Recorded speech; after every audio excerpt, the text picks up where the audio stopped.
Bueno, vamos a comenzar. De ahí veo a varios colegas que están conectados, que nos van a acompañar en el café. Veo de Paraguay, de Salta, del sur, bueno, de todos lados. La idea es pasar un momento descontracturado, escucharte, sobre todo conocerte un poco más. Si esto fuera una conferencia, bueno, tendrías que decir que sos abogado, que sos mediador, especialista en gestión de conflictos públicos, eh, tenés, bueno, maestría, doctorado, una larga trayectoria. Ese es, bueno, Alejandro Anatol, profesional de una vasta experiencia, recorrido, trayectoria enorme. Pero lo que te fui conociendo un poco más en persona bueno, la idea de este café es saber, bueno, quién es Alejandro Anató, la persona, ¿no? Esto que yo te planteaba el otro día, en el Congreso Americano fue café con expertos donde se pudieron tratar diferentes temas de una forma contracturada y la idea de este café virtual es conocerte un poco más en persona y también vamos a hablar obviamente de mediación y sobre tu especialidad. Esa sería una presentación formal. Ahora, si vos tuvieras que presentarte, ¿cómo lo harías? Si vos tenés que describirte o presentarte vos solo, vamos a dar cuenta que hay más de 25 personas más las que están conectados, ¿cómo te presentarías? ¿O qué dirías? Bueno, ante todo, gracias, Leo. Estamos en una etapa muy, muy especial porque en el campo donde nosotros trabajamos, que es la gestión de conflictos, está proliferando un sinnúmero de actividades. Y que haya algunos aquí ya es un logro, es muchísimo.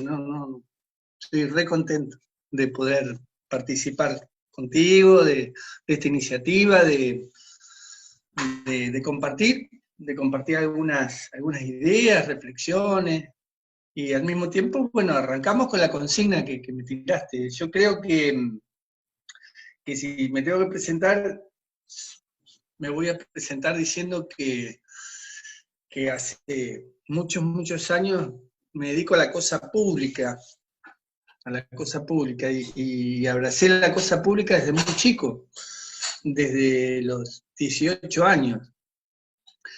Entré en el Poder Judicial a esa edad, y al tiempito nomás ya estaba siendo delegado, y después me eligieron delegado general, y después fui el secretario general adjunto del gremio judicial. Ahí aprendí mucho a trabajar con gente, a trabajar con los intereses de la gente y a tutelar los intereses de las personas, sobre todo de los trabajadores. Y anduve por todo el país con esto del gremio judicial, iba a todos los juzgados federales de todo el país, con asamblea en todos lados. Y eso me enseñó mucho, me enseñó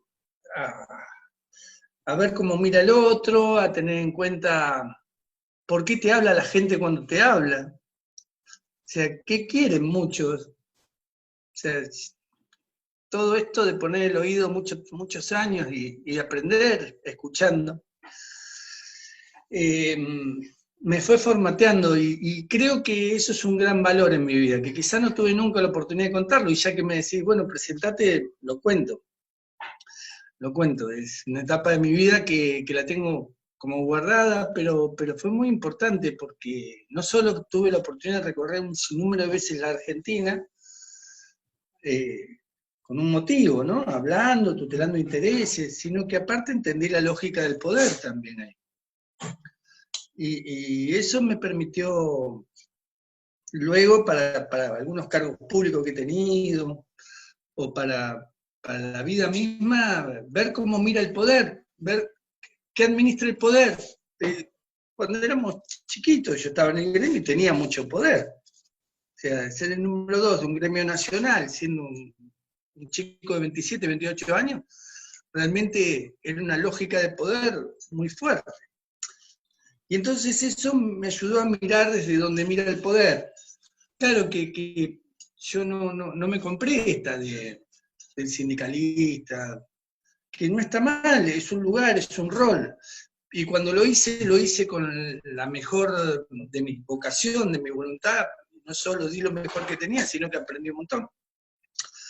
Pero bueno, después me tocó ir a determinados lugares donde también tuve que defender intereses. Más allá de un paso por la Municipalidad de Ciudad de Buenos Aires de 2 años, donde fui jefe de gabinete de la Secretaría de Gobierno y estuve 4 o 5 años en el Ministerio de Justicia, donde organizamos los centros de mediación comunitaria, los centros de asistencia jurídica también. Bueno, hubo una etapa muy linda ahí en el Ministerio de Justicia porque fue prácticamente iniciática de toda esa etapa, donde recién se estaba instaurando la mediación en la Argentina, o eran las pruebas pilotos. Me tocó el privilegio de estar en el Ministerio de Justicia en ese momento, y de aprender también de lo que era la promoción de los espacios que tenían que ver con la gestión pública de la mediación. Y luego tuve la oportunidad de ir a la Procuración Penitenciaria y defender los derechos humanos de las personas que están detenidas, y luego me eligieron defensor del pueblo adjunto y después defensor del pueblo de la Ciudad de Buenos Aires, y eso me dio mucho espesor en cuanto a lo que es la tutela. Entonces, si yo me tuviera que definir en esa presentación, te diría, mira, toda esa etapa de mi vida tuvo que ver con defender gente, con defender intereses, con administrar la cosa pública, y ahí aprendí un montón. Ahora, si yo me tengo que presentar, soy el papá de Laura, tiene 29 años y está en New York y me tiene muy preocupado, muy, muy preocupado. Está en el peor lugar del mundo en cuanto a lo que implica la pandemia, y esto ocupa gran parte de mi interés en este último tiempo en lo que respecta a, bueno, cómo está mi hija, ¿no? Entonces la llamo, hablo, y viste cómo son los chicos con uno, te dan la bola que te dan. Claro. Te dan la bola que te dan, y si te la dan. Exacto. Entonces, ahí ando, remando, tratando de ver cuál es la endija para entrar. Usando todas las herramientas, de mediación. Todo lo que aprendí en todo eso no me sirve, no me sirve. Entonces, bueno, estoy tratando de ver si algún día... bueno, ayer, por ejemplo, sí, ayer estuvimos charlando mucho, pero hay días que no quiero hablar y no quiero hablar, punto. Y la preocupación es cómo está, dónde está, qué está haciendo. Sí. Después estoy considerándome un gran privilegiado en esta pandemia, de tener conexión, Netflix, yo siempre lo digo, ¿no? Sol, bueno, estoy con mi pareja, Silvia, estamos en la casa de ella, y la verdad que tenemos todas las comodidades acá. Y eso también, a veces dicen que el privilegio te nubla la empatía, y no, espero que no sea así conmigo. Espero que no sea. Trabajo mucho para que no sea así. Trabajo mucho, leo mucho, estoy viendo mucho, me preocupa mucho lo colectivo, entonces estoy tratando de leer la etapa, de considerar una etapa muy especial. Y como la considero muy especial, creo que somos parte de una generación que nos toca vivir esto, ¿no? Y no es poco que nos toque esta etapa de la vida para ver si salimos mejores o no. Ahora, no. Ale, en esto que vos decías de los intereses, nosotros que, bueno, vivimos trabajando los intereses individuales, colectivos, analizando, gestionándolo. Ahora, hay una especie de mito, tal vez, no lo sé, de que el mediador es como un robot que no se enoja, que es una máquina que va, que actúa, que bueno, obviamente también sentimos, queremos dormir, comer, descansar, como cualquier persona, también nos enojamos, también gestionamos nuestros propios sentimientos, emociones y demás. Ahora, en esto que vos decías, trabajo para esto, yo creo, me parece a mí, pero no sé, te lo consulto más que nada, son como que los mediadores tenemos desafíos, o grandes desafíos, en lo personal y en lo profesional. no sé, me gusta decir que son desafíos a gestionar nuestras emociones, a plantearlo, a todo, pero más que otra cosa. Pero sería como una especie de grandes desafíos, grandes líneas que tenemos, ¿no? Porque todo lo que le pasa a las otras personas también nos pasa a nosotros. Esto que vos contabas, hoy mi interés, y bueno, es mi hija, como cualquier padre que está preocupado sobre esa cuestión, ¿no? Sí, más bien. Y creo que uno de los grandes desafíos que tenemos también es de mirarnos para adentro, ¿no? De tener introspección de cómo somos como personas. En todas estas charlas que me han tocado en esta etapa, que creo que di más charlas que nunca, en todas estas charlas que me han tocado en esta etapa, estuve planteando esto de cómo estábamos antes y hacia dónde vamos. Y forma parte de esos desafíos, ¿no? De mirar el antes, el durante y el después como una alternativa, como una necesidad de vernos a nosotros mismos, viendo qué tipo de aporte vamos a hacer para la sociedad que viene. Y creo que en esto vos decías, bueno, los mediadores estamos formateados para, a mí me parece que es fundamental el lugar que ocupamos dentro de la sociedad. Creo que también somos, de algún modo, una referencia en cuanto a algunas cosas que tienen que ver con la expectativa del otro hacia nosotros. Y esto no sé si asumimos la responsabilidad pública que tenemos, pero verdaderamente es muy difícil ser mediador y ser violento. Está bien que uno tiene, yo siempre digo, tiene contradicciones, ambigüedades como persona, y a veces te reaparece tu verdadera persona. Y cuando reaparece tu verdadera persona, posiblemente seas la persona que no te guste mostrar, pero sos la persona que sos. Y ese también es un desafío, trabajar con esa persona que sos. Porque en función de la expectativa del otro, en función del lugar que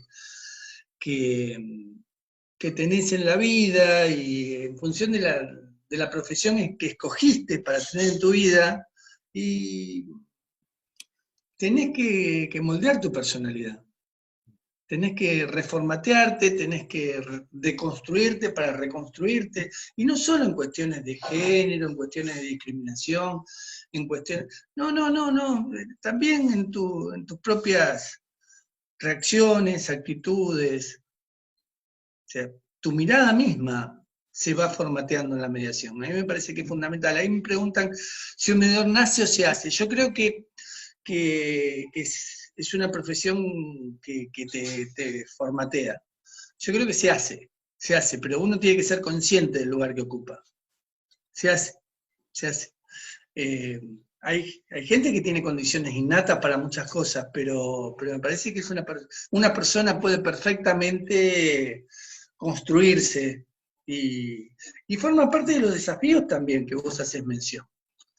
A mí me gusta eso de lo que vos planteaste, qué tipo de desafíos tenemos, porque tenemos un montón. Creo que si nos ponemos, si pisamos sobre nuestros desafíos,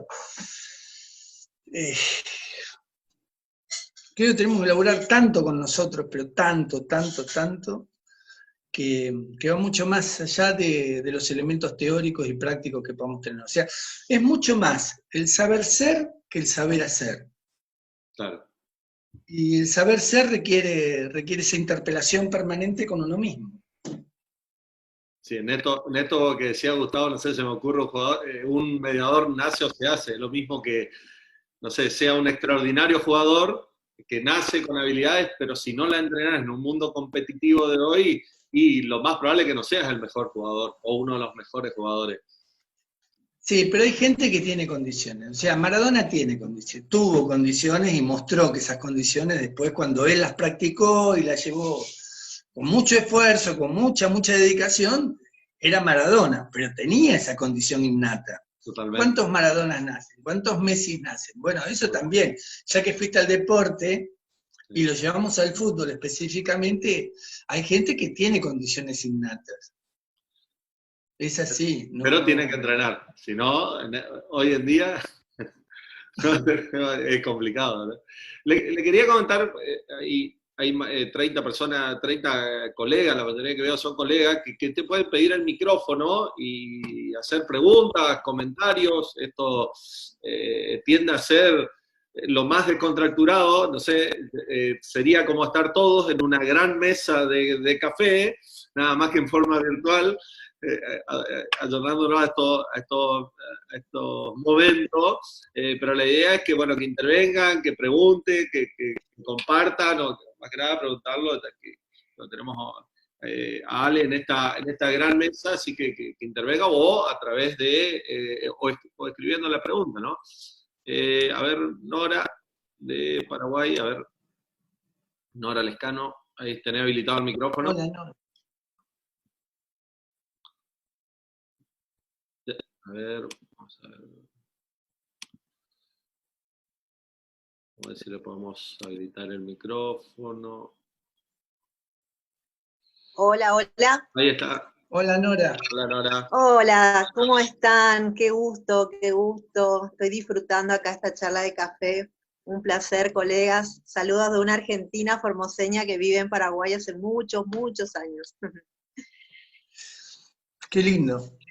Sí, sí. Quería un poco reflexionar con Alejandro, preguntarle más que nada de cómo, y a Leo también, cómo en estas épocas de confinamiento, de aislamiento, de cuarentena, la incertidumbre que estamos viviendo, como es parte de la vida, pero creo que hoy más que nunca se puso en la mesa de la negociación de la vida, ¿no?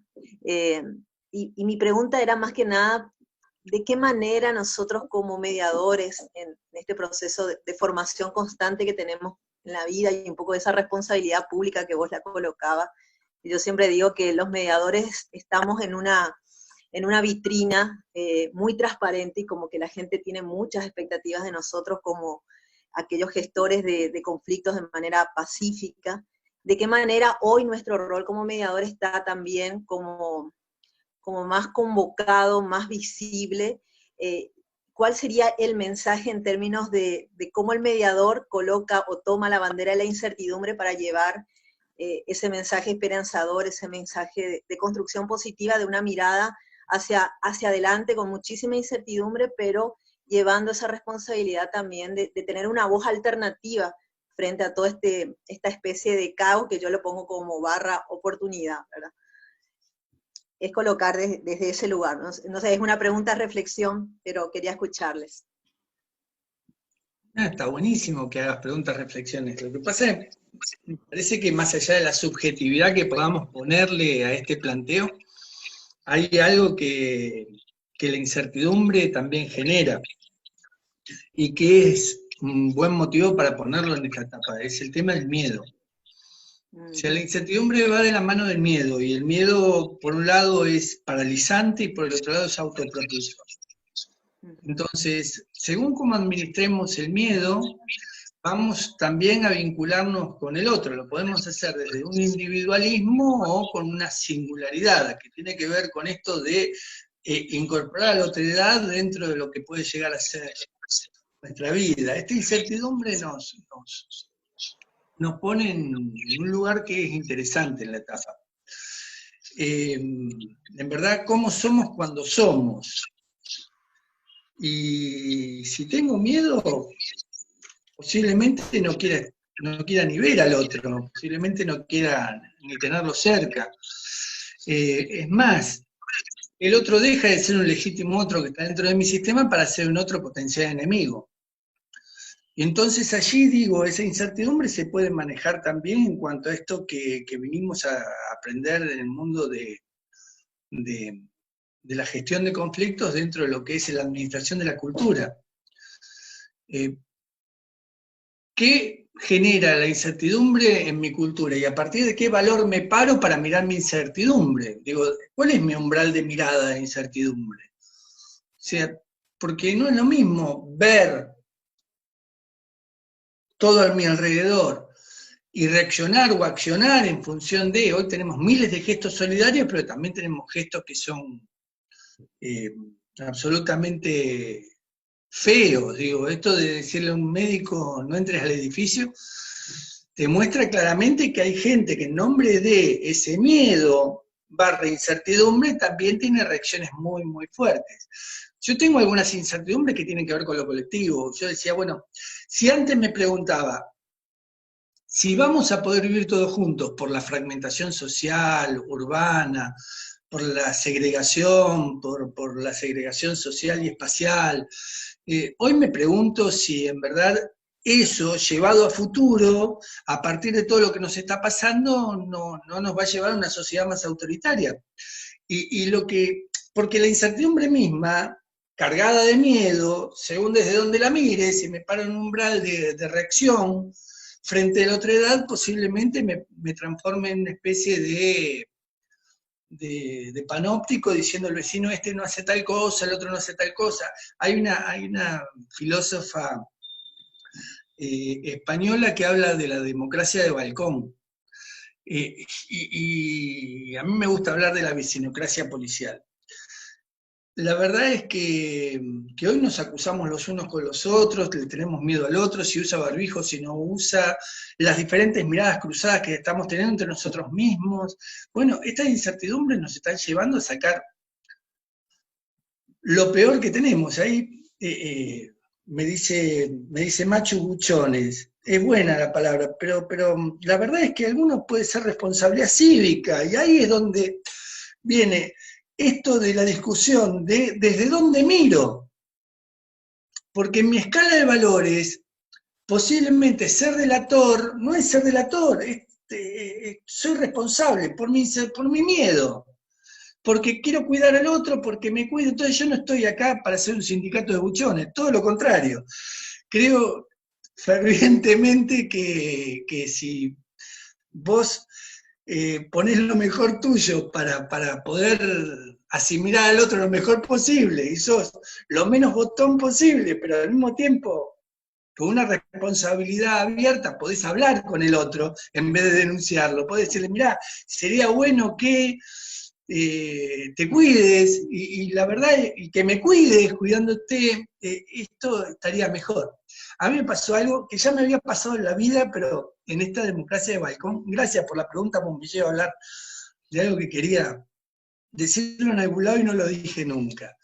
Pero en los primeros días vieron que arrancaban con esto de a las 9 aplaudir a los médicos, 9:20 pedir que se bajen los sueldos a los políticos, 9:30 putear unos a los otros, y bueno, y acá, yo estoy a 2 cuadras de la cancha de River, es un barrio de casas bajas, tranquilo, y acá hay un vecino que pone la marcha peronista todo lo que da. Y hay otra vecina que cada vez que pone ese vecino la marcha peronista todo lo que da, le grita, voy a llamar a la policía. Bueno, es la Argentina en estado puro, ¿no? Porque el peronismo no sería peronismo si no existiera el antiperonismo, o no sería como es si el antiperonismo no le da contenido desde la subjetividad también. Digo, es la Argentina en estado puro porque, digo, voy a llamar a la policía, no es una reacción de un vecino, pueden ser ruidos molestos para ella, está bien, pero lo que sí es cierto es que voy a llamar a la policía, es una actitud delatora, es una actitud, no es de una proactividad responsable, sino es de delación, y de delación de lo que le molesta, y en verdad tiene derecho a decir esto me molesta.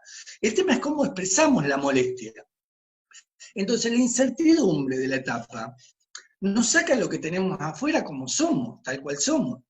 Entonces, si estamos llenos de personas que creemos que el paternalismo del gobierno, de la autoridad, nos va a venir a solucionar el tema, el voy a llamar a la policía está bueno para esa persona, porque esa es su estructura desde donde se para ver el mundo. Pero me parece que tenemos que ser más responsables en esta época y empezar a hacernos cargos más de nuestro aporte a la sociedad que viene. Digo, si queremos cambiar como sociedad, o si esta etapa de confinamiento, mal llamado confinamiento, porque a nadie nos mandó a otro lugar que no sea nuestra casa, así que la palabra confinamiento habría que erradicarla. Esta etapa de quedarnos en casa, del encierro, requiere repensar y pensar también qué es lo que repensar qué es lo que nosotros podemos aportarle a la cosa común, al mundo que queremos tener a futuro. Y ahí sí está bueno pensarse en qué lugar querés ocupar, si el de la responsabilidad pública, el de la responsabilidad cívica o el del delator. ¿No? Me parece que esta antinomia, que hay muchas dicotomizaciones en esta etapa, pero esta antinomia nos trae el encierro. Es importante verlo desde ese lugar, ¿no? Porque me parece que no hay nada más gráfico en esto de cómo nos tratamos nosotros a nosotros mismos. Sí, totalmente. Ahora iba a ser la primera mediación entre balcones, ¿no? Un experimento entre los vecinos y con un megáfono, a ver cómo lo podía. Lo hubiera hecho, estoy de vacaciones, estoy estudiando, no puedo intervenir. Gustavo, pedía hablar, ahí, inicié, Gustavo, si tenés Gustavo Scaff. Hola, Leo. Sí, ahí está.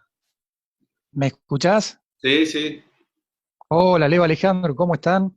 ¿Qué haces, Gustavo? ¿Cómo andás? Pero Gustazo todo de bien verte. acá. Mañana fresquita por Salta. Les cuento que estoy haciendo trampa porque no estoy tomando café, pero me estoy comiendo un pedazo de torta. No sé si eso No, vale también para la charla. sí, es abierto, es abierto. Bien. Alejandro, aprovechando esta charla descontracturada, quería preguntarte, desde un lugar por ahí poco académico, vos que tenés la experiencia de haber pasado por todos los momentos de los métodos de resolución de conflicto y siempre tenés una mirada muy aguda sobre el tema, ¿cómo ves vos a los métodos de acá a 10 años? Pero más que cómo lo ves, ¿cómo te gustaría que estén? Y de alguna manera, si el camino por el que vamos nos va llevando a esa idea que vos tenés, si coincide la idea como a vos te gustaría que estemos con el camino que estamos siguiendo ahora. Sí, qué buena pregunta, qué linda pregunta para pensar todos, ¿no? Alrededor de eso.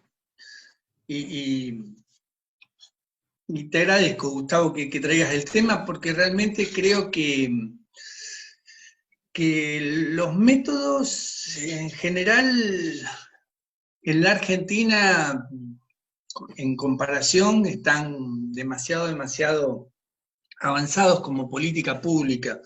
Por un lado, por el abrazo que le ha dado el Estado a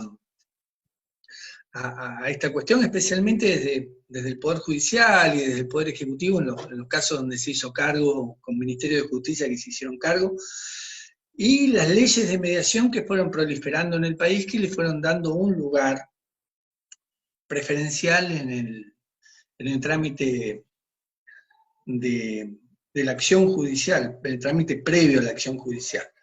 Y la verdad es que eso le dio un impulso muy grande. Así también le dio un impulso muy grande la cantidad de gente que hay en nuestra sociedad que también abrazó la causa de la gestión constructiva de conflictos y abrió centros de mediación comunitaria y se formó para poder intervenir circunstancialmente sin trabajar en un centro. Y tenemos en todo el país hoy, en todo el país, una presencia gravitante de lo que puede llegar a ser los procesos colaborativos, los métodos adecuados de gestión de conflictos, de resolución de conflictos, de transformación de conflictos. Y aprendí en el País Vasco también de convivencia con los conflictos. Pues no siempre hay que tramitarlos, sino que a veces hay que convivir con ellos.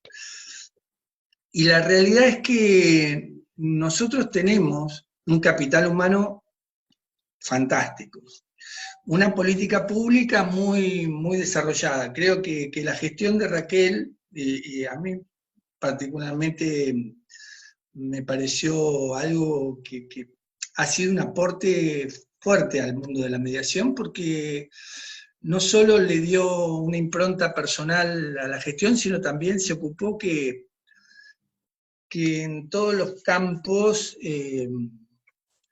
florecieran mil flores. Y eso me pareció muy bueno por parte de la gestión pública. Yo creo que todos saben que soy la persona que posiblemente pueda decir, mira, Raquel hizo esto siendo de otro palo político, de otro lugar, y lo digo con el cariño que tengo por el respeto que merece un esfuerzo público. Vi un esfuerzo público allí, y eso ayudó mucho también a consolidarse. Uno podrá decir, bueno, pero a mí no me gustó tal cosa, tal otra. La verdad que yo no he visto muchas contraindicaciones allí.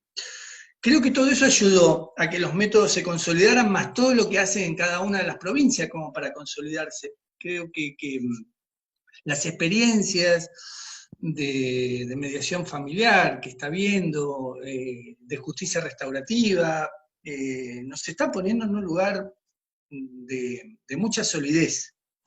Ahora, si esto que me gusta a mí le sirve a la gente, eso que preguntó una vez Carolina Gianella en un congreso, a mí siempre me resuena. Esto que me gusta tanto a mí, ¿le está sirviendo a la gente?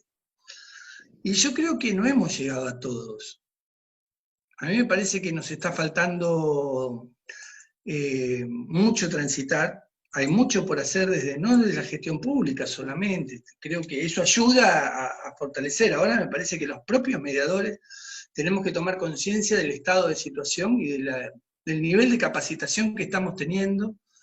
Si eso que hemos tenido sirve como para poder afrontar estos nuevos desafíos, digo profesionales, ¿no? Cuando hablo de desafíos profesionales, hablo de... Hola, ¿se escucha? Sí, sí. Ah, bueno, porque yo no estaba teniendo la pantalla, entonces está bien. Yo ahora te veo a vos, Leo, y me alcanza. Entonces sigo hablando.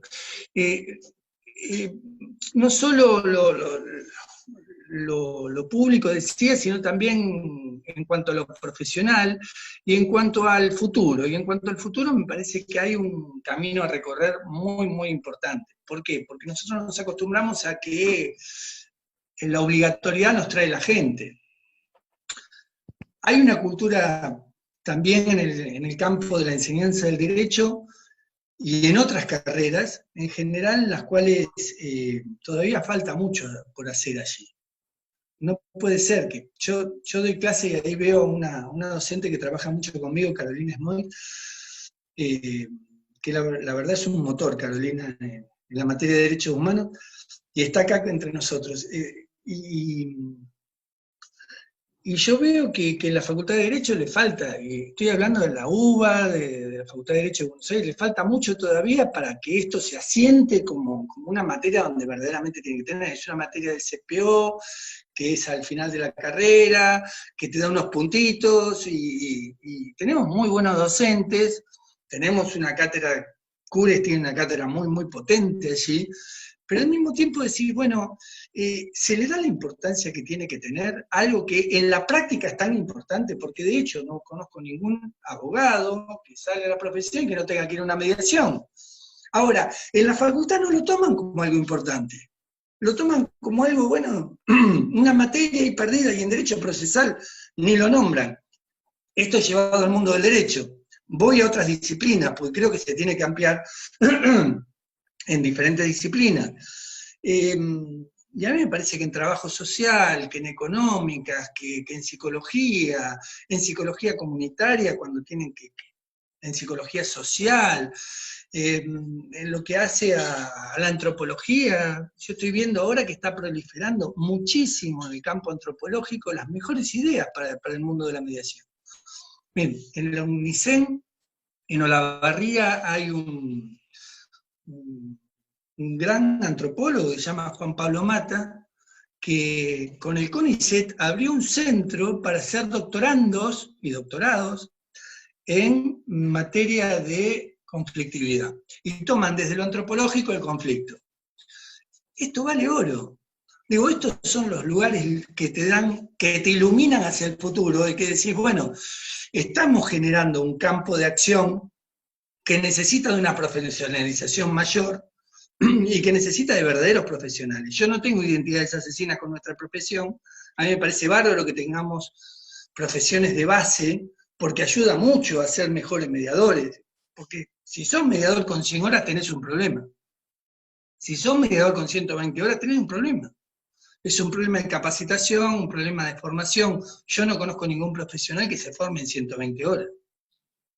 Entonces, me parece que tenemos un desafío también para el futuro de hacer de esto una verdadera profesión, y que esa verdadera profesión requiera una capacitación mucho más profunda que la que estamos teniendo ahora.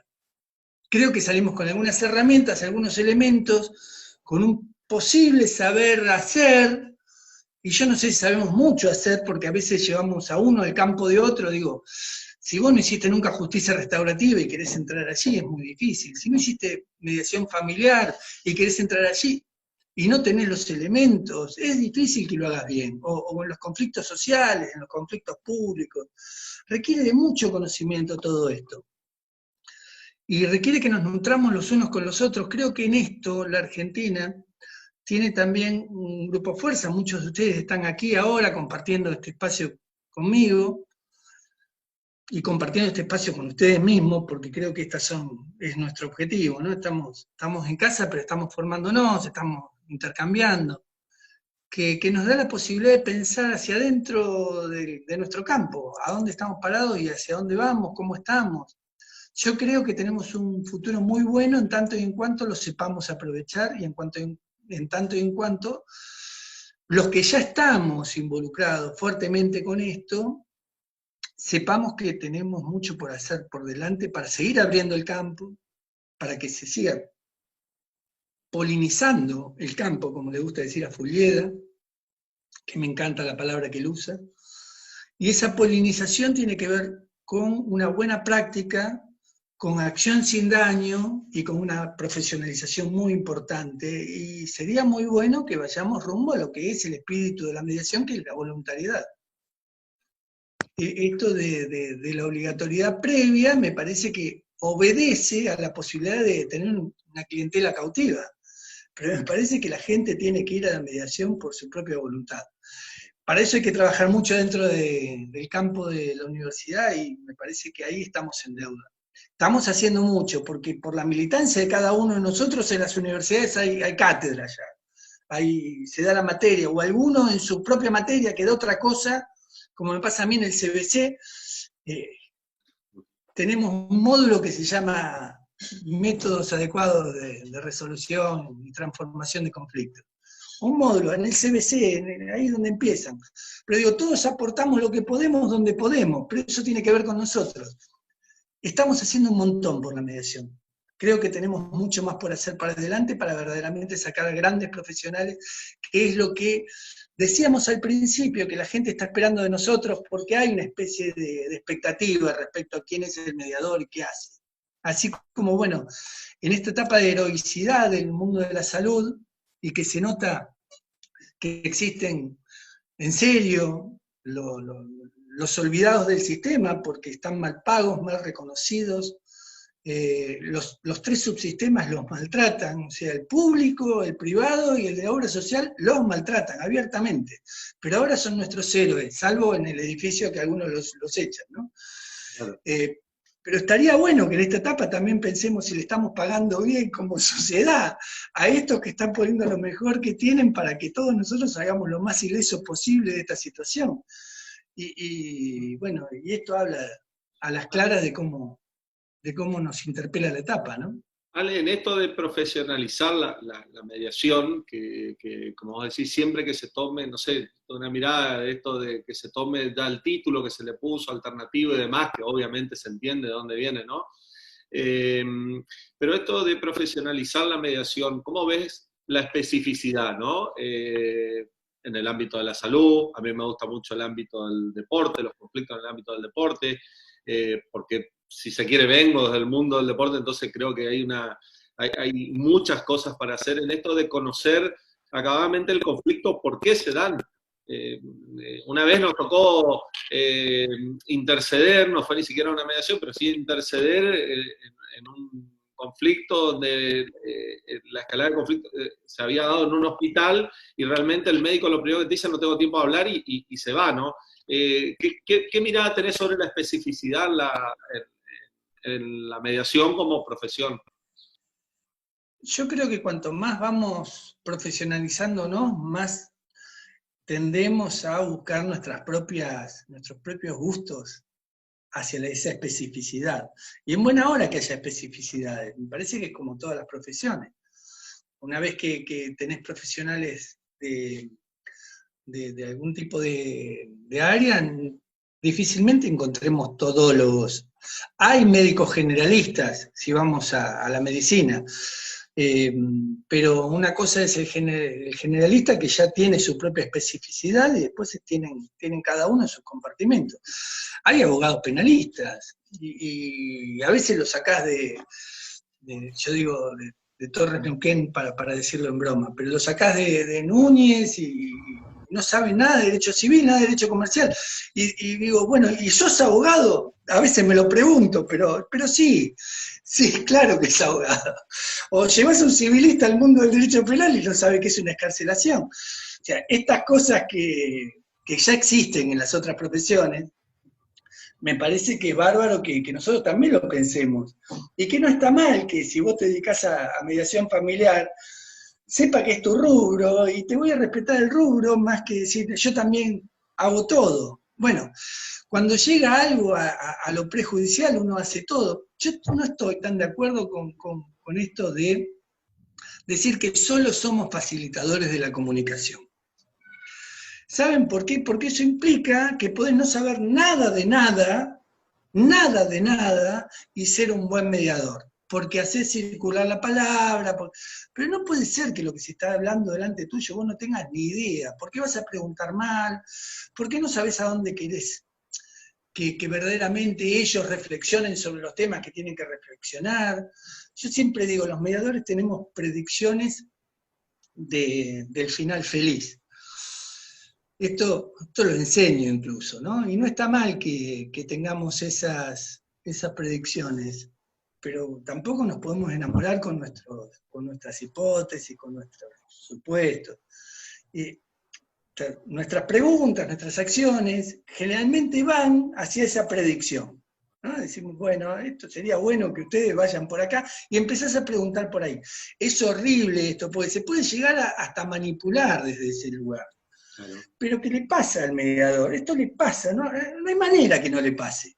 No hay manera que no le pase. El que dice que no le pasa es porque no hace mediación. Entonces, me parece que es fundamental que entendamos que si vos tenés predicciones de final feliz, por lo menos sepas de qué están hablando los que están hablando. Y no quiero decir con esto que si ven tema de medianera tiene que venir un arquitecto. No digo eso. O si tengo un tema de daños y perjuicios, tiene que ser exclusivamente un abogado. No, porque otra persona puede hacerlo bien.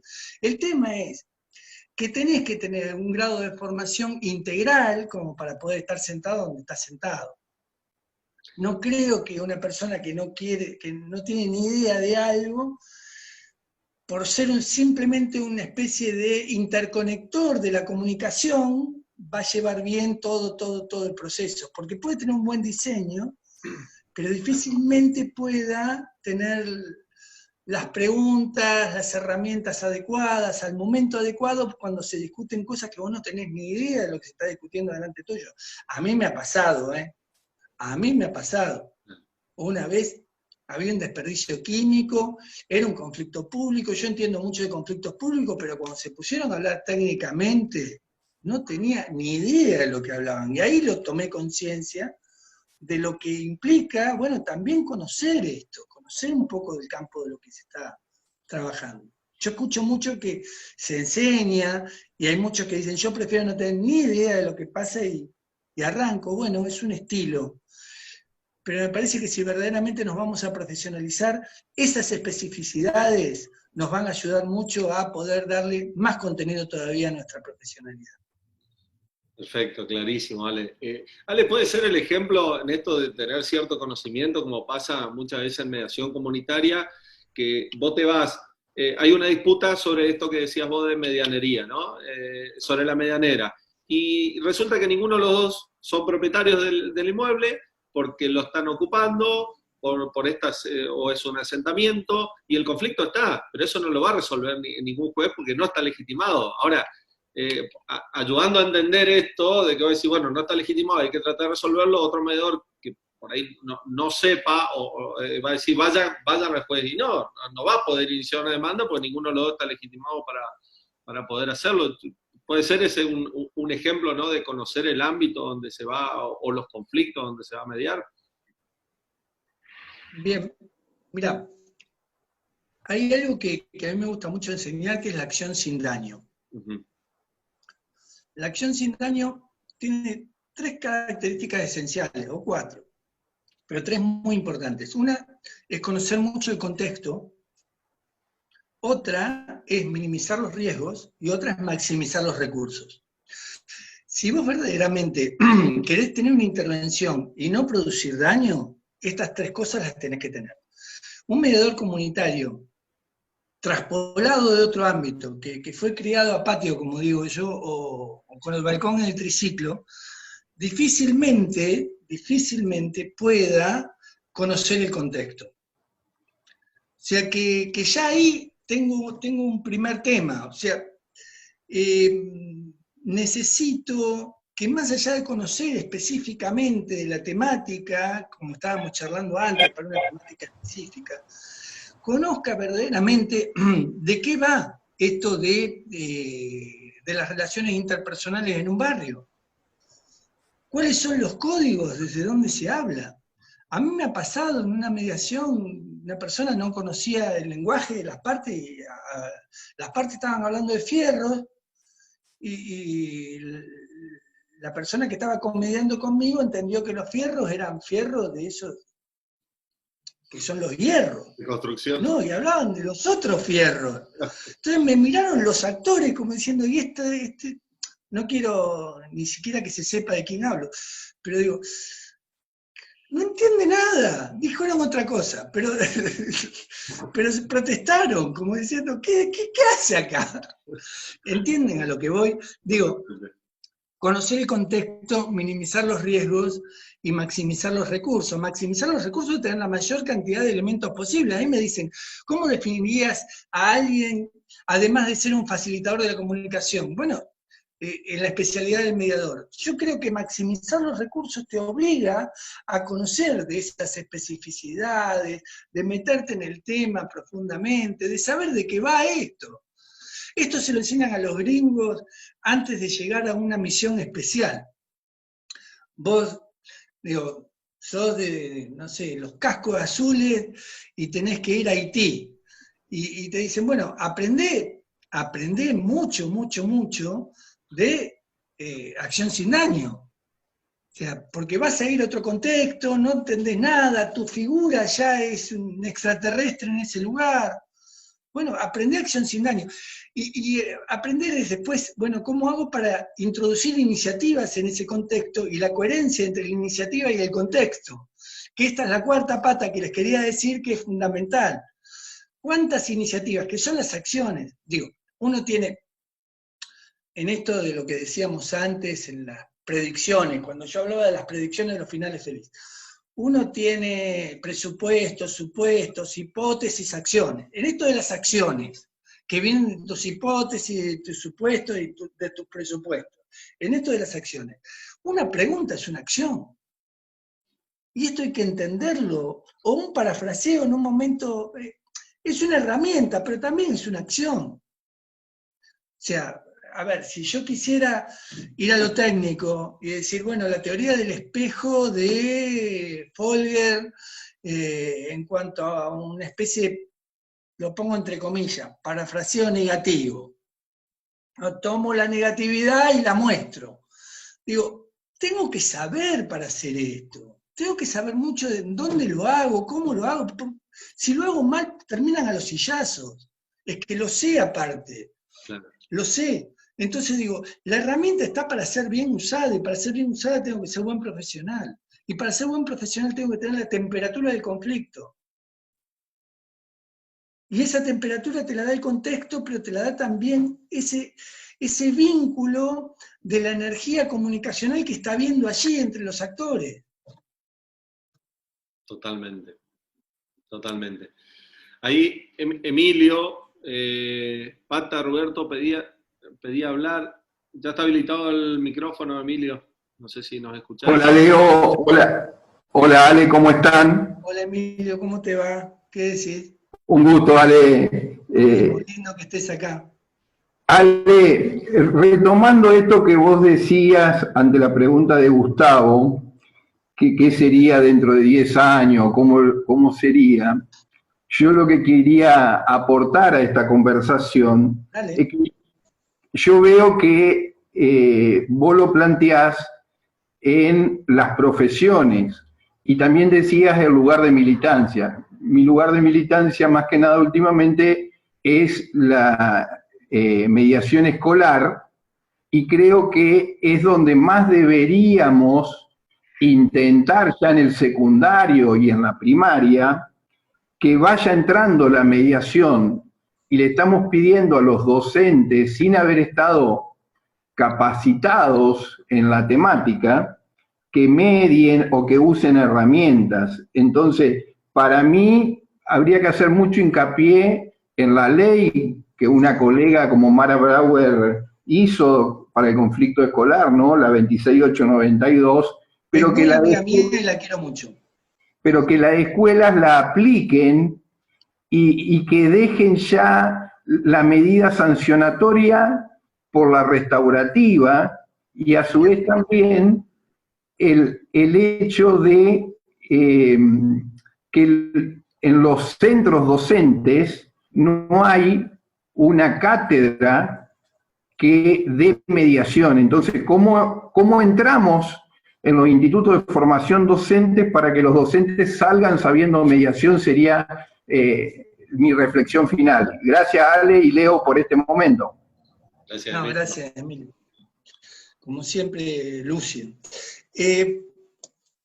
A mí me parece que hay un tema que es muy importante respecto a esto de cómo ponemos rigideces jurídicas a partir de acciones potenciales colectivas.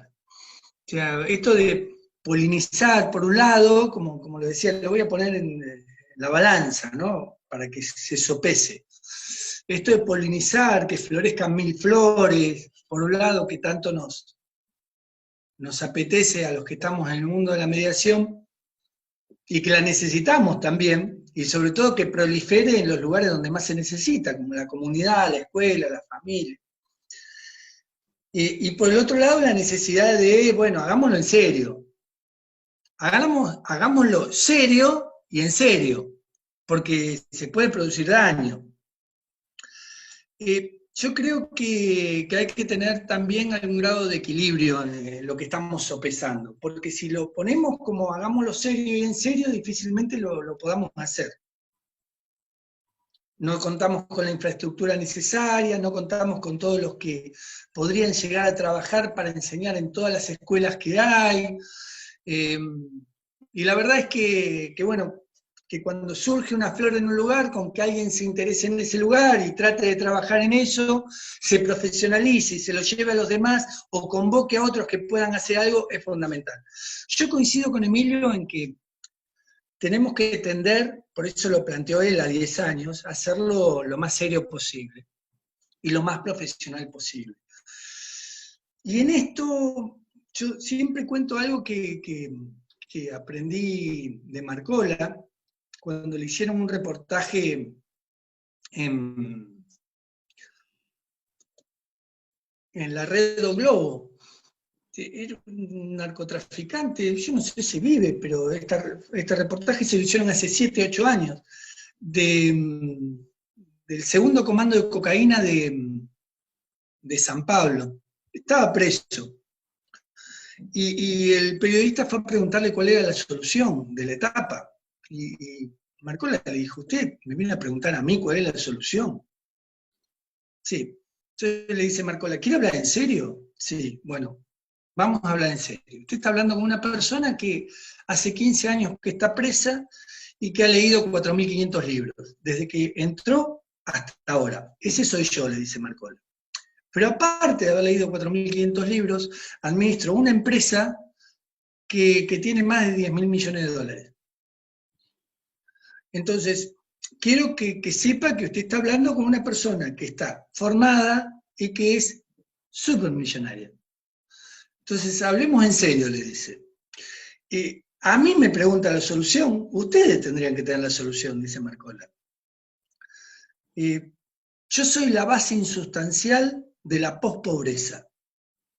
Base insustancial de la pospobreza. Maravillosa la frase del filósofo posmoderno Marcola.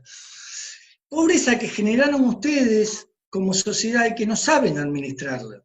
Y que nosotros venimos a ocupar un espacio vacío en el cual aquellos que a ustedes les temen o les tienen bronca porque creen que son corruptos o por lo que algo de razón pueden llegar a tener. Entonces, ¿a nosotros nos tienen miedo o nos respetan? A ustedes los desprecian. Entonces, si me pregunta a mí la caracterización de la etapa, dice, yo le voy a decir cuál creo que es la solución, porque, entre otras cosas, nosotros tenemos armas en serio, ustedes no. Nosotros nos podemos morir mañana, no le tenemos miedo a la muerte, ustedes quieren morir en un lecho ahí, tarde.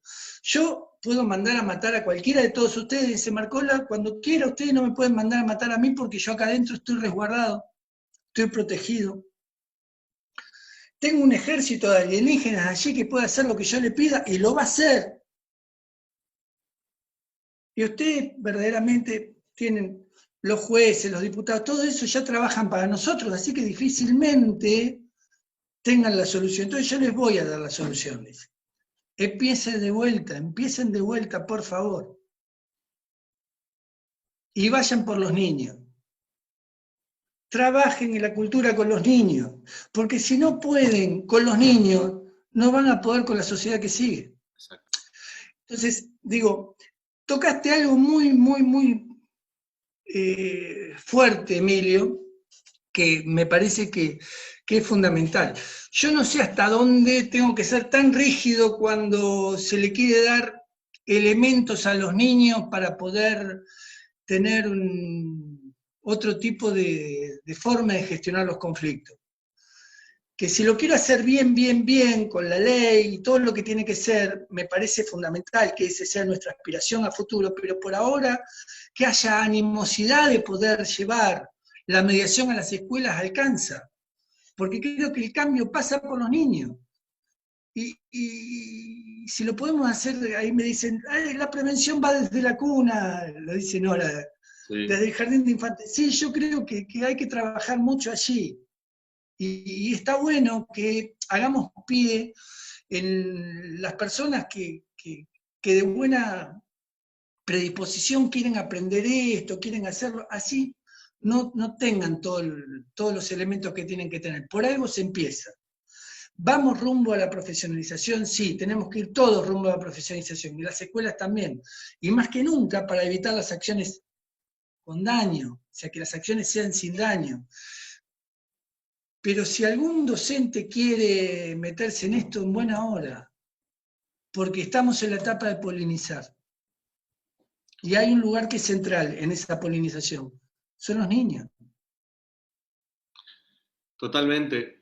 Ale, y en esto que decía Emilio, nosotros hace 4 años venimos trabajando con jóvenes de 15, 18 años en las escuelas, y me hizo reflexionar, medir el impacto. Es muy chiquito porque lo hacemos como un proyecto, donde, bueno, de acuerdo al tiempo, pero fuimos supuestamente a llevarle estas habilidades de negociación, de mediación a los chicos, y yo siempre digo lo mismo, y lo repito, nosotros fuimos a enseñarle y ellos nos terminaron enseñando cómo resolver ciertos conflictos por la creatividad y esto de no tener prejuicios a la hora de enfrentarlo, ¿no?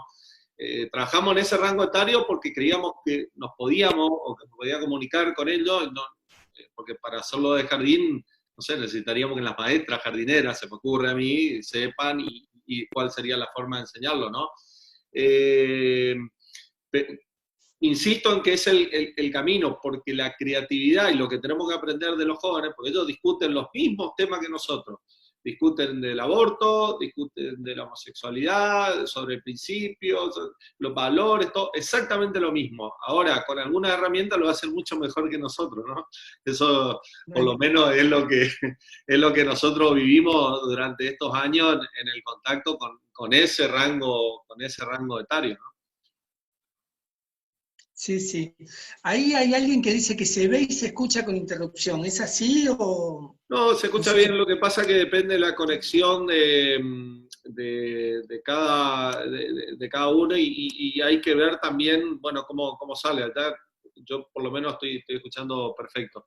De igual manera, Bien. esto queda grabado, lo vamos a subir después porque nunca se puede conectar al Facebook Live de la Fundación. Esto después queda grabado, queda el link y queda grabado en la página, así que lo pueden escuchar, porque la verdad, Ale, es perfecto el panorama. Bueno, en esta cantidad de preguntas y esto que vos explicabas realmente es espectacular y muy claro, y yo creo que también obviamente es muy rico, ¿no? En esta charla distendida.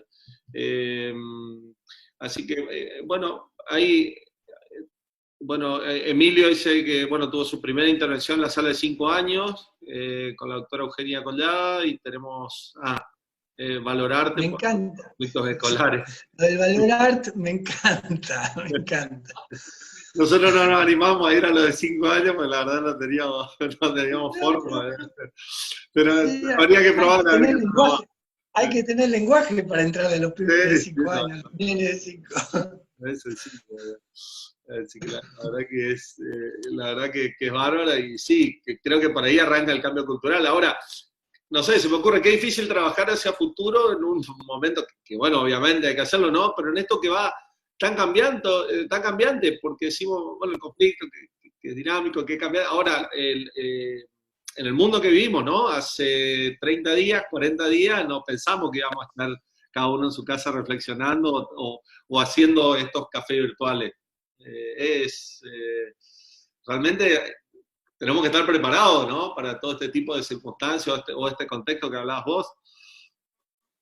Sí, sí. Yo creo que esta etapa nos está dando una oportunidad divina, una oportunidad para los que verdaderamente tenemos esa posibilidad de quedarnos en casa y no tomarlo como una vacación, y tener casa y tener agua, porque también hay que entender esto del lugar que cada uno tiene frente a la enfermedad, ¿no? Pues no todos estamos iguales frente a la enfermedad.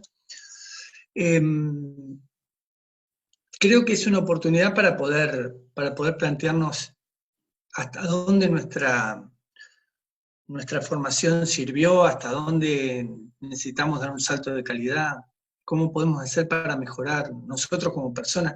Creo que hay que laburar mucho con el saber ser, mucho, mucho, mucho más con el saber ser. Y más allá de la introspección, de las situaciones límites, como es esto es una situación límite. Filosóficamente hablando, es una situación límite. Creo que, porque te acerca más a la finitud, porque te acerca más a la salud, pero te acerca también a los vínculos más cercanos, que posiblemente uno en la vorágine del día a día los tiene descuidados, ¿no? No le da el valor que verdaderamente tienen. Y ahora, bueno, hablamos todos con todos, aquellos que son los vínculos más cercanos. También esto es muy gráfico, como parte de dónde estamos parados.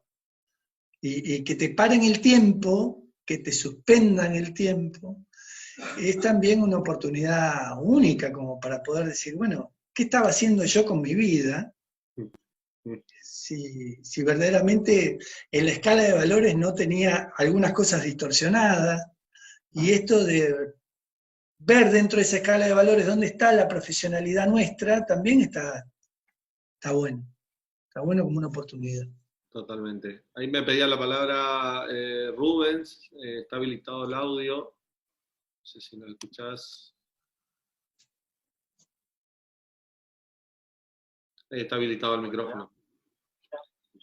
Sí, se escucha un poco bajo. Hola. Sí, ahí está. Mejor. Sí, ahí está mejor. Hola, ¿cómo están, Alejandro? Hola. Una pregunta.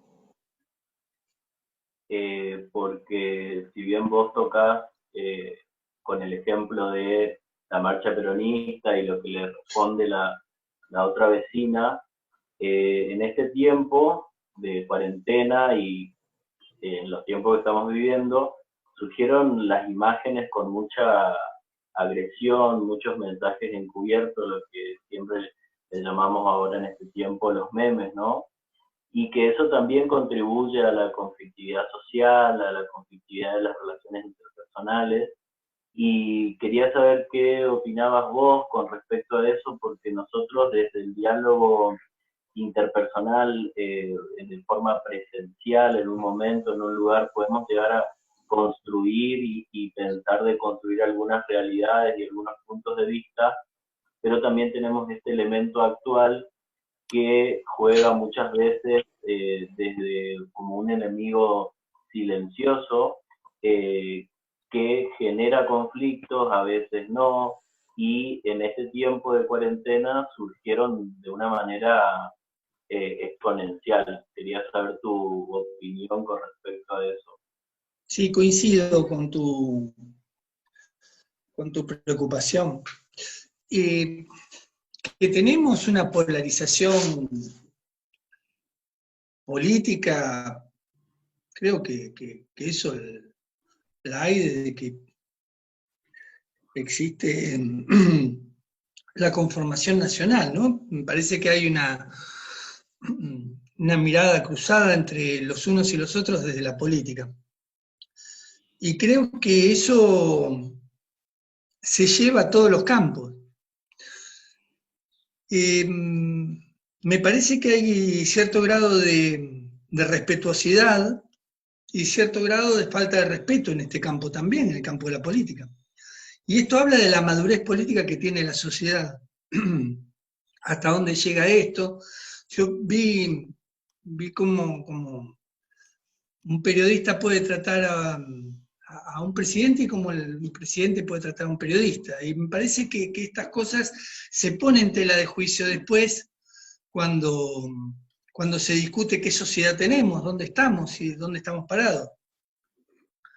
Pero no es de este presidente, digo, hablo de todos los vínculos relacionales, ¿no? El a vos no te va tan mal gordito de Alfonsín, como una actitud de decir, bueno, justo vos me venís a criticar que estás gordito. Digo, o sea, todo esto que pasa hace mella sobre qué tipo de miradas tenemos como sociedad política. Y esto está llevado al campo de las redes y está llevado al campo de los medios de comunicación. Hoy tenemos una intoxicación mediática muy fuerte, muy, muy fuerte, donde te cuentan los muertos, donde te cuentan los infectados, país por país, te bombardean con esto. Y si te quedas mucho tiempo prendido en televisión, realmente te intoxicás, te enfermás, no hay manera que no te enfermes con eso. Creo que la dosificación por un lado, el consumo de esto, porque no hay duda que hay trolls, que hay gente que trabaja para meter ideas, que hay búsqueda de incidencia política a través de los medios de comunicación, que hay gente que paga por hacer determinado tipo de posicionamiento político encubierto, pero bueno, yo hablo de las reacciones naturales de las personas.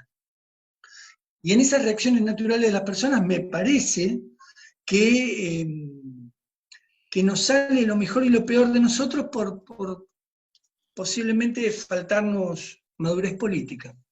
La polarización ya habla de una inmadurez política. Esa polarización tan fuerte ya nos está hablando de una...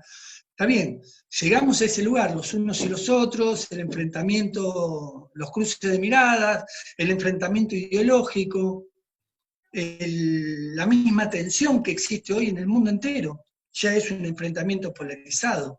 Se opta por la vida o se opta por la economía. Algunos que optan por la economía prefieren que se contagien todos lo más rápido posible, pero que el aparato productivo no pare. Así todos no cuentan la cantidad de muertos que pueden quedarles en el camino cuando la curva sea exponencial, que de hecho algunos países ya la están teniendo como resultado de este tipo de política. Digo, y eso no deja de ser también un posicionamiento que no hace falta que salga encubierto en las redes.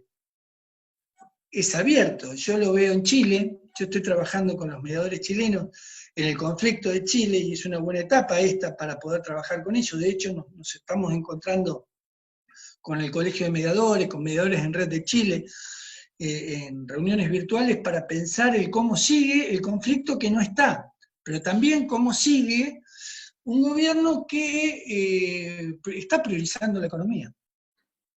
Sigue priorizando la economía. Y como contrapartida, para nosotros que estamos priorizando la salud, me parece que es fundamental. Y como contrapartida de un gobierno que prioriza la salud, pensar también que algunos, si no trabajan, no comen, es fundamental. Entonces, ¿cómo haces para lograr un equilibrio? Y hoy charlaba con Silvia, que es mi pareja, sobre esto de los que toman decisiones, cuán fuerte que es el momento para los que toman decisiones definir qué decisión van a tomar. Y saber que tenés la mitad de la hinchada en contra en cada decisión que tomás, porque tenés polarizada la sociedad. Entonces, más allá que es una anécdota esto, ya me había pasado en una fiesta a mí esto de haber puesto la marcha peronista, para colmo el que puso la marcha peronista era una persona que no era peronista, no tenía nada que ver, era un agregado cultural de la Embajada de Francia, en su fiesta de cumpleaños en San Isidro, puso a Hugo del Carril con la marcha peronista y vino la policía, no es que llama, no dijo alguien voy a llamar a la policía, vino la policía, que es distinto. Entonces digo, eso que ya viví, lo volví a ver acá y me parece que es muy, muy sintomático del modelo de país que tenemos. Del modelo de país que miramos, pero no tiene que pasar solo por la marcha peronista para darnos cuenta de las miradas cruzadas. Las miradas cruzadas están en esta lógica que yo puse antes como elemento a discutir. Vecinocracia policial, delatores públicos cotidianos, hogareños, o vecinos, delatores, o responsabilidad cívica. Y en esa tensión también ya hay un tinte ideológico. Totalmente. Y la falta de tolerancia también, ¿no? Que se vive Sí. como premisa. Sí, Acá, sí, que a mí la palabra tolerancia me enseñaron que había que erradicarla y yo la volví a recuperar. Te cuento esto porque me parece que es importante. Tolerancia política es una palabra que se usa a diario y está bien. Después me dijeron y aprendí que tolerancia es una mirada etnocéntrica. O sea, la miro desde mi cultura, arriba de un banquito, miro a la cultura del otro y por eso lo tolero, lo banco, lo soporto. Entonces yo dije, no, está bien, a partir de ahora no digo nunca más tolerancia, hablo de respeto. Y luego, cuando empecé a ver los niveles de posibilidad que tienen las personas de aceptar o no al otro, tuve que volver a la palabra tolerancia. exacto. Porque hay veces que tengo nublada la vista, hay veces que mis valores no me permiten ver algo del otro, no puedo asimilar algo del otro, y bueno, y ahí tengo que volver a hablar de tolerancia. Total, Sí que está bárbaro. total. Pero lo traigo porque esta tensión de nominalidades a veces está en nuestro campo. Excelente. Gabriel me pedía la palabra, antes de terminar, no sé si nos escuchás, Gabriel. Yo voy a contar una anécdota mientras Dale. Gabriel va a hablar. A Gabriel lo conozco hace 35 años. Éramos chiquitos. Cuando yo era sindicalista de judiciales, era sindicalista de la asociación bancaria. Y los dos hacíamos líos juntos, pero hace como 40 años nos conocemos con Gabriel. Y ahora es mediador en Zapala, es uno de los mediadores penales de Zapala. Así que un gusto, Gabriel. A ver si... Ahí está habilitado el micrófono. Y no habla. Gabriel. Sí. O sea que esto cada vez, bueno, obviamente la conectividad cada vez peor, ¿no? Y bueno, hace que limite todas las funciones de transmisiones. Buenos días. Hola, Gabriel, ¿nos escuchás? Sí, los escucho. Ah, bueno, dale. Buenos días. Dale, buen día. Bueno, ahí salió mi foto con mi nieto, que es mi post-logro, porque el primero fue mi hija, obviamente. Ale, querido, ¿qué tal? ¿Cómo estás? Qué lindo escucharte en esta mañana con tantas cosas para pensar. Igual, gracias por contar que nos conocemos hace tanto, pero siempre fuiste más grande que yo. Eso es siempre Sí, pero no tanto, no te hagas Ya lo sé, ya lo sé. No, tontito, retiro lo dicho, eso es discriminación, no. No te Era hagas una broma. pelotudo, te iba a decir, pero no se puede decir esto. Está bien. Suena fuerte. No tanto, a ver, decir, tenemos 2, 3 años de diferencia nada más. Ya lo sé, por eso. No te hagas el chiquito. Rescato algunas cosas que me han hecho pensar, que las vinculo también a haberte escuchado el otro día, en otra charla, otra oportunidad que tuvimos, que es este tema del cambio de los contextos de la obra. La otra vez vos decías, ¿cómo te llamaba la atención, por ejemplo, hacer todo un planteo en donde nosotros horizontalizamos todas las necesidades de la gente, y a veces no tomamos en cuenta ciertas cosas, como por ejemplo esto de lavarse las manos en lugares donde no hay agua, que me llevó a pensar en esto de que tan interesante que, o sea, fue magistral explicar desde un narcotraficante la necesidad de trabajar con los chicos. Eso fue espectacular realmente. Ahora, en los cambios de contexto que vamos a tener ahora, tenemos que empezar a aprender a adelantarnos a ciertas cosas, porque por ejemplo, aquí en Argentina, la realidad es que los chicos no van a ir más al colegio hasta por lo menos el año que viene. Su educación va a estar dentro de su familia. Entonces, ¿cómo meter? Y conflictos seguramente internos van a existir. ¿Cómo empezar a darnos cuenta que estos contextos que están cambiando van a cambiar de una forma determinada, que algunas cosas no van a volver a ser iguales? ¿Dónde apuntar? Tal vez preventivamente, anticipadamente, los cañones de las cosas y de las acciones que tenemos que empezar a hacer ahora. Sí, gracias, Gaby. Mirá, el otro día anteayer, estaba leyendo un educador que explicaba la situación de los niños en esta etapa. Más allá que yo digo que para algunos niños estar adentro de la casa es un calvario en esta etapa, y esto lo digo por el abuso sexual infantil, más allá de lo que puede pasar en algunos hogares que están hacinados y fuera del abuso sexual infantil los chicos no pueden jugar. Pero digo, bueno, pueden salir a la calle. Digo, si es tan bueno esto que los chicos no puedan salir a la calle como vectores de contagio de otros, ¿no? Porque si bien pueden llegar a ser mucho menos infectados, se dice que los niños y el 1% de la población puede llegar a tener el virus, lo que sí pueden ser transmisores del virus hacia los demás.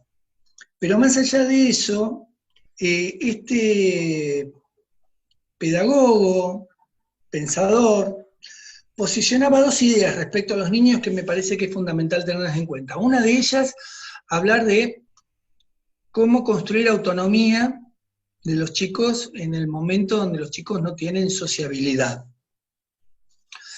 Y la gran responsabilidad de los padres. Ayer lo escuchaba a Nicolás Trota también hacer una reflexión alrededor de esto en un canal de televisión, donde él decía, bueno, los chicos perdieron el lugar de estar con sus compañeros, que para nosotros esto es muy importante, y los padres tienen un lugar fundamental también en las casas en este momento, pero no todos los padres pueden estar haciendo deberes, no todos los padres pueden estar acompañando el proceso educativo de sus hijos, no solo, esto ya lo digo yo, no solo por no tener los recursos como para poder hacerlo, porque tienen varios hijos, porque algunos tienen que salir a trabajar también en esta etapa, aunque estén muchos en casa, otros salen a trabajar, sino porque no tienen los recursos para hacerlo. Pero sí tienen un recurso fundamental en esta etapa con los chicos, que es esto de dosificar lo más posible su autonomía, revalorizar esto del lugar de escuchar en serio a los pibes. No se los está escuchando, niñas, adolescentes, no se los está escuchando. Generalmente una de las cosas fundamentales que se está promoviendo, y este, ¿cómo se llama? ¿Otucci o Nucci? Tonucci. Este Tonucci que hemos leído, que lo recomiendo, está en El País. un artículo de Tonucci. Este Tonucci decía, miren, es fundamental ahora aumentarle los niveles de posibilidad de sentirse escuchados y de revalorizar la oportunidad que tienen los padres para poder estar con los chicos. No sé si haciendo deberes, pero sí de estar, de acompañar este proceso de estar en casa y intercambiar. Creo que para muchos padres es un privilegio, es una gran oportunidad. Y me parece fundamental que la sepamos valorizar, ¿no? Porque esto de revalorizar la autonomía, me parece que es un valor que lo tenemos que tener en cuenta. La falta de sociabilidad con sus compañeros es mucho más que el pupitre que el docente. Y esto también lo tenemos que tener en cuenta. Entonces, ¿cuán importante es nuestro rol dentro de lo que puede llegar a ser los vínculos entre padres e hijos, en darle un lugar de mayor valor a los chicos de lo que verdaderamente le damos? Los escuchamos como los tenemos que escuchar, le damos el lugar que les tenemos que dar. Bueno, es una gran oportunidad también para eso, no solo para tener introspección, sino para trabajar mucho con ellos. Y cuando decía, en esta tensión entre la vecinocracia policial y la responsabilidad cívica, en cuanto al abuso sexual infantil, hoy la primera alerta no está más. La primera alerta es la escuela en eso. Sí. Y la escuela está cerrada. Con lo cual, ahí sí hablo de la responsabilidad vecinal, cuando alguien se entera de algo o algo por el estilo, no es ser buchón, como dice Macho. Ese es un lugar social fundamental que tenemos. Y eso es responsabilidad cívica. Hay un lugar que es la contracara del buchón, y yo lo llevo al extremo en estos casos, que me parece que, y lo mismo con la violencia familiar, ¿no? El aislamiento que tiene el sujeto pasivo de la violencia intrafamiliar es mayor todavía que el habitual.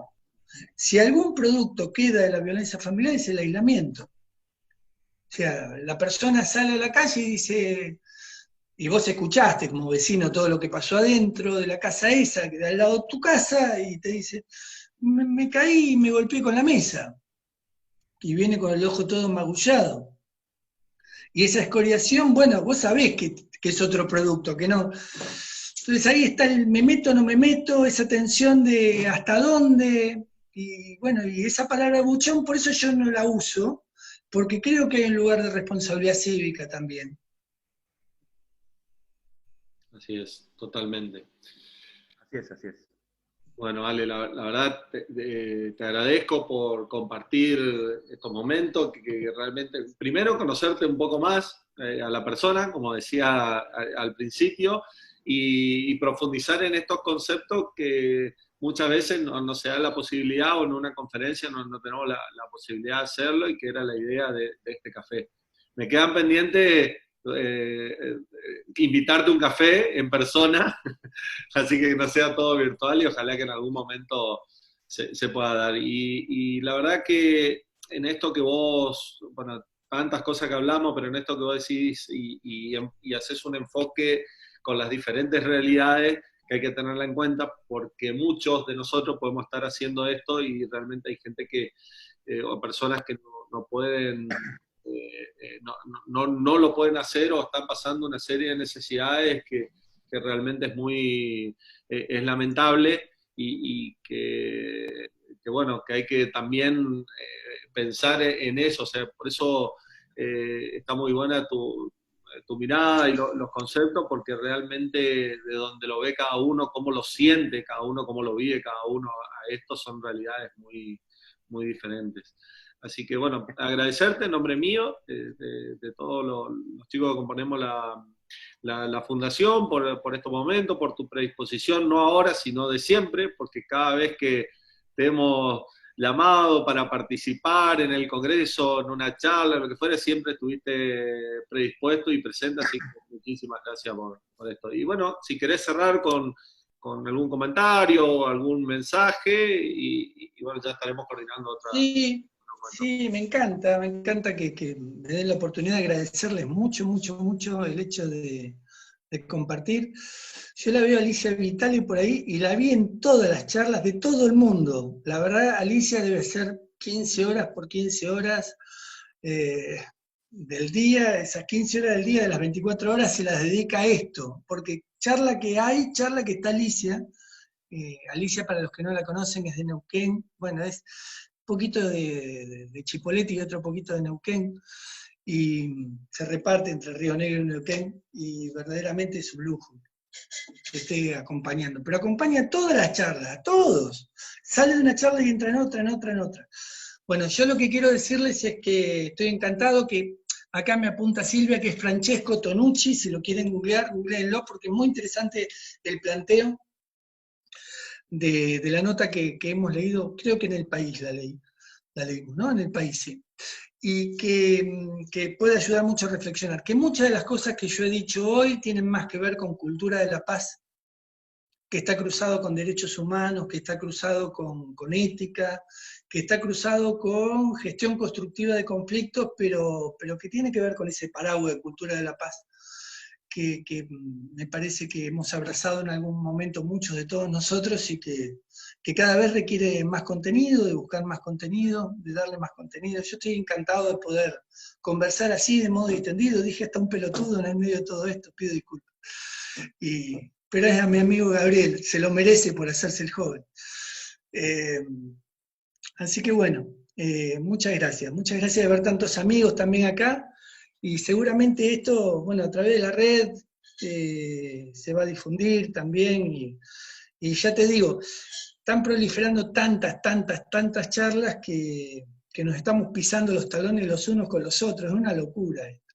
Estaba viendo que hay 2 charlas más al mismo tiempo hoy del mundo de la mediación. Tendríamos que hacer un cronograma. Sí. Hay alguien que fue provocador, que Gaby que Dejasu puso en Mediadores en Red algo provocador que me gustó, que dice, ¿qué pasa que ahora nos atrevemos todos a hacer tantas charlas gratuitas y todo lo demás? ¿No? Como diciendo, se despertó la bondad de golpe por parte de, sin mezquindad, ¿no? Y me pareció interesante para reflexionar eso. ¿Qué pasa? Que estamos todos tratando de, bueno, de dar lo mejor que tenemos también, que es esto, abrir todos los canales, ninguno tiene un interés ilegítimo detrás de esto, nadie quiere cobrar nada. Me parece que tiene que ver con esta necesidad de dar que tenemos todos también. Totalmente. Y bueno, y en esto, gracias Leo por darme la oportunidad de compartir en un lugar diferente, porque no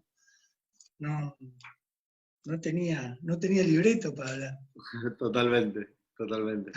Así que gracias, Ale. Gracias. Muchísimas gracias. Gracias. Estar conectados. Un abrazo a la distancia. Un abrazo grande. Y gracias a todos por participar. Un abrazo. Chao.